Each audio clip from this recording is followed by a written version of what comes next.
Dje po flisja me një vajzë edhe ajo ishte një konsumatore shumë e mirë trajnimesh. Ajo kishte blerë shumë trajnime.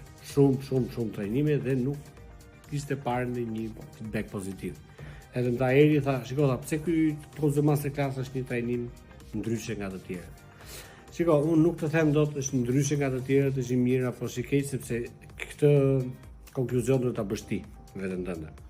Ajo që unë do të them është që nëse ke kohë, të lërë një takim, ose hidhi një sy kurikules, lexoje pak kurikulen, për çfarë bëhet fjalë, dhe do kuptosh pse është ndryshe ky nga tjerët, dhe nga ana tjetër shiko dhe faqen time në YouTube, kanalin tim në YouTube, është një playlist aty për njerëz të cilët e kanë parë Trozo Masterclassin, e kanë ndjekur, pra kanë qenë pjesë e këtij programi dhe kanë shprehur me zë dhe me figurë arritjet e tyre.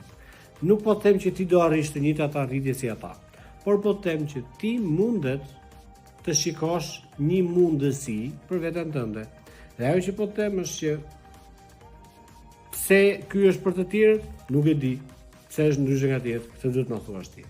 Nëse ke ndonjë koment, mund të shkruash më poshtë ose mund të lësh një takim me mua dhe neve mund të flasim bashkë në telefon, nuk kemi pse takohemi fizikisht. Unë të kursej kohën ty edhe të flasim telefon në Zoom edhe neve mund të sqarohemi ballë për ballë, pra me kamera, pse a bën apo jo një vlerësim nëse ky program bën për biznesin tënd apo për ambicjet e tua. Nuk po them që është më i miri, nuk po them që shiko se bleje patjetër, po them nuk e di a bën për ty apo jo. Kështu që këshilla ime është lërë një takim falas dhe neve do përpiqemi të vlerësojmë nëse kjo është për ty apo jo.